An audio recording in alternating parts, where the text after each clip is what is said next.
ठिकाणी आल्यानंतर वाडेगावमध्ये आल्यानंतर दीपक आबा साळुंके पाटील, डॉक्टर बाबासाहेब देशमुख यांच्या कार्यकर्त्यांची भेट झाली. त्यांच्याशी आपण चर्चा करूयात. नमस्कार साहेब, काय नाव? नमस्ते, माझं नाव महादेव दिघे. दिघे साहेब, आता हे जे जिल्हा परिषदची निवडणूक चालू आहे त्या संदर्भात तुम्ही काय सांगू शकाल? जिल्हा परिषद निवडणुका सध्या खूप रंगलेल्या आहेत. जिल्हा परिषदेमध्ये जर वाडेगावात जर विचार केला तर तिन्ही नेत्याचं प्राबल्य आहेच. डॉक्टर बाबासाहेब देशमुख आमदार साहेब असतील, माजी आमदार शहाजीबापू पाटील असतील आणि माजी आमदार दीपक आबा साळुंके पाटील असतील. या तिघांचंही काम वाडेगावमध्ये चांगल्या प्रकारचं आहे. आता जर विचार केला तर दीपक आबांचा मुलगाच इथे उभा आहे आणि बाबासाहेब आणि दीपक आबांची युती असल्यामुळं त्यांना सध्या नारळाची आणि त्यांची प्रचार यंत्रणा चांगल्या प्रकारे चालू आहे. तसं बापूंचंही काम आमच्या गटामध्ये चांगल्या पद्धतीने झालेलं आहे. रस्ते, लाईट, पाणी ह्या संदर्भात. कारण शहाजीबापूलाही मानणारा गट एक आहे, परंतु शहाजीबापूचा जो उमेदवार होता जगदीश पाटील जर असता तर आम्हाला थोडंसं अवघड झालं असतं. परंतु आता जगदीश पाटील नसल्यामुळं आमच्यासाठी एक ही निवडणूक सोपी झालेली आहे. कारण बापूच्या गटातला किंवा धनुष्यबाणावरचा उमेदवार जिल्हा परिषदेला नाही, ही आमच्यासाठी एक चांगली न्यूज आहे. म्हणजे शिवसेनेचा उमेदवार नसल्यामुळं त्याचा फायदा तुम्हाला होईल किंवा ते मतदार तुम्हाला मतदान करतील असं तुम्हाला वाटतं? मतदान करतील किंवा न करतील तो भाग वेगळा आहे, परंतु बापूचा जर उमेदवार असता तर आम्हाला थोडीशी टफ फाईट झाली असती. सध्या बापूचा उमेदवार नसल्यामुळे, गटातला उमेदवार त्यांच्या नसल्यामुळे आमची यंत्रणा आणि नारळ आबांचा मुलगा हे आमच्यासाठी चांगलं आहे. बरोबर. तर आबाबद्दल काय सांगू शकाल तुम्ही? आबांची काम करण्याची पद्धत जी आहे ती एक कॉल केला की पुढचा प्रॉब्लेम सगळे सॉल्व्ह होतात. कधीही आबांचे आमच्यासाठी 24 तास दरवाजे उघडे असतात. आबांना कधीही फोन करा. दीपक आबांना एखादा कुठल्याही कार्यकर्त्याने फोन केला तर ती गावातल्या पोराला विचारत नाहीत आपल्या गटातला आहे का, आपल्या हे आहे का.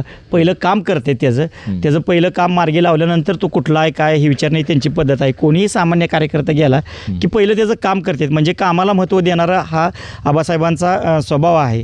आणि जर उद्या यश दादा जर निवडून आले, येणार तर 100% आहेत, पण निवडून आल्यानंतर दादांकडून आम्हाला काम आणि आबांकडून काम हे चांगल्या पद्धतीचं आमचं काम होण्याची शक्यता आहे. कारण पुढचे उमेदवार कधी भेटतील न भेटतील किंवा कधी सुखदुःखात भेटतील हाही विषय नाही. हे दोघंही बाबासाहेब हे असतील, देशमुख असतील किंवा दीपक आबा असतील, हे दोघंही आमच्यासाठी एक चांगलेच आहेत. कारण त्यांची दारं आमच्या दोन्ही कार्यकर्त्यासाठी कायम खुलीच असतात. म्हणजे सतत जे संपर्कात नेते असतात त्यांचाच उमेदवार यशराजे साळुंके पाटील आहे आणि त्यांना संधी तुम्ही वाडेगावकर देणार आहात. हो, जिल्हा परिषदेला यशराजे आणि पंचायत समिती गणामध्ये आमचीच भगिनी वंदना शेळके ही असल्यामुळं आम्ही नारळाला चांगलं मत देणार ही आमची 100% खात्री आहे आणि ती निवडूनही येणार ही आमची खात्री आहे. कारण प्रचार यंत्रणामध्ये उद्यापासून आमच्या सगळ्या महिला भगिनी वगैरे घर टू घर, होम टू होम करणार आहेत.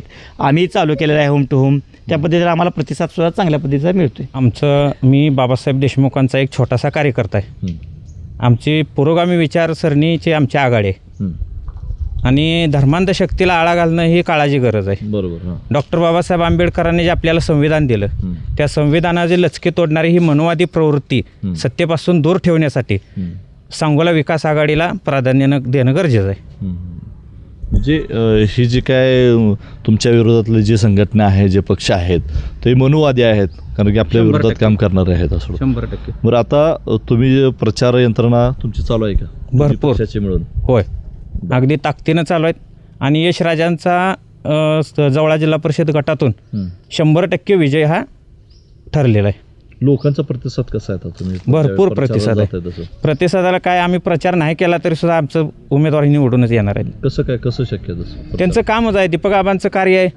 दीपक आबांनी ह्या गटात भरपूर कामं केलेली आहे. ती जयमालाताई गायकवाड ह्या जिल्हा परिषद अध्यक्ष होत्या. बाबासाहेबांचं काम चांगलं आहे, त्यामुळं आम्हाला सोपं आहे सगळं. आता ज्यावेळी जयमालाताई अध्यक्ष होत्या, ते सदस्य होत्या, त्यांच्या मार्फत तुमच्या गावामध्ये काय काम झालं? भरपूर कामं झाली. म्हणजे त्यांच्याकडे गेले आणि कोणाचं काम झालं नाही असं कधी होतच नाही. बरोबर. म्हणजे साळुंके पाटील परिवार जे आहे त्यांनी या गावात 3-4 पिढ्याचा त्यांचं सामाजिक कार्याचा वारसाच आहे त्या घराला. आणि स्वर्गीय आबासाहेबांचं तर काय सगळ्या महाराष्ट्राला, देशाला माहितीच आहे. त्यांना आपण सांगणे एवढं काय आपण मोठं नाही. बरं. नाही, आता डॉक्टर बाबासाहेब देशमुख आहेत, त्यांची जी कार करण्याची पद्धत आहे, आता आम्ही सोशल मीडियावर किंवा इतर प्रसारमाध्यमात बघतो की शेम आबासाहेबांनी त्यांचं काम करण्याची पद्धत असते, याबद्दल तुमचं मत काय? बरोबर आहे की आता त्यांचा नातूच आहे म्हणल्यानंतर ती शैली ती राहणारच ना त्यांची. नाही, काम तिथं जाताना काय कोण पुढार न्यावं लागत नाही, सर्वसामान्य जरी लोक तिथे गेले तर काम 100% केलं जातं. म्हणजे डॉक्टर बाबासाहेब देशमुख यांच्याकडे जात असताना कुठल्याही नेत्याची गरज नाही. गरज नाही. ओके, धन्यवाद.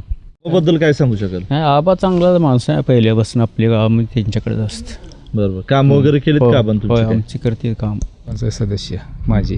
बरोबर, माझे सदस्य आहे तुम्ही. आता गावामध्ये जे विकास कामं आहेत, विकास कामं झालेत, कोण्या माध्यमातून झालेत? गणपतराव देशमुख आणि दीपक आबा यांच्या मदतीनं गावात भरपूर कामं झालीत. बरोबर, अजून काय कामं केली पाहिजेत गावामध्ये? गावात आता बऱ्यापैकी रस्त्याची ही कामं झाली, ती पुलाची कामं झाली, ती लाईटीची ही कामं भरपूर झाली. ती कामं आता मागण्यासारखं माया माहिती या वाडेगावात काय राहिलं नाही. बरोबर, किरकोळ वगैरे कुठं रस्तं मुरुम टाक काय खरे असं किरकोळ कामं आहे, त्याला काही मोठी कामं नाही ती राहिली माया अभ्यासाप्रमाणे. आता काही नाही तर टाकायला लागले की मुरुम टाकाय ती देखावपण आहे नुसतं. बाकडं टाकले मी काही राजकारण होते. बरोबर, म्हणजे बाकडं टाकलं तर राजकारण होत नाही.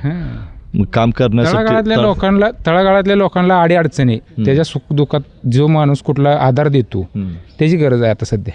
बरोबर, तसा नेता कोण आहे आता चालू? नेता आता सध्या बाबासाहेब देशमुख आणि दीपक आबा आहेत, दोन्ही पण नेते. 24 तास निमेराचा जर त्यांना फोन केला ती कधी पण फोन उचलते. हां, त्यामुळे त्यांच्या पाठीशी खंबीरपणे उभा राहणं गरजेचं आहे.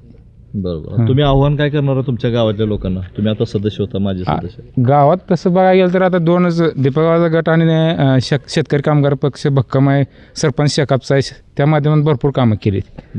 लोकांना आम्ही जिथं जातो तिथं आम्हाला चांगला प्रतिसाद मिळतो. चांगला प्रतिसाद. हां, नाही, लोकांना काय सांगाल अजून तुम्ही? काय नाही, लोकांना सांगण्यापेक्षा आता मतदार सुज्ञ झालाय. बरं, कुणाही मागं जायचं ती त्यांना म्हणजे अंगपती तयार आहेत ती. माहिती आहे त्यांना. हां, त्यांना माहिती आहे कुणाही मागं जायचं, कोण आहे, लोकांच कोण आहे. हां, धन्यवाद. आता ही निवडणूक लागलेली आहे, दुराळा ओढलाय, नेमका कुणा दुराळा ओढलाय काय? आबाज आणि यशराजांचा. बरं, कसं काय? वाडेगाव हे निवडणुकीमध्ये वाडेगावला आबाला पहिल्यापासूनच बहुमतानं मतदान केलेलं असते सगळ्यांनी. बरं, नाही पण आता नवीन आबांचं काम चांगलं आहे वाडेगावसाठी. वाडेगावसाठी काम चांगलं होय. पण आता नवीन एक उमेदवार आलेत की त्यांनी गेल्या महिन्यापासून काम चालू केली, भरपूर काम केलीत कामं त्यांनी पण आबाचं हे वर्चस्वच राहणार. बरं, आता काय तुमच्या मागण्या काय असतील, प्रमुख मागण्या?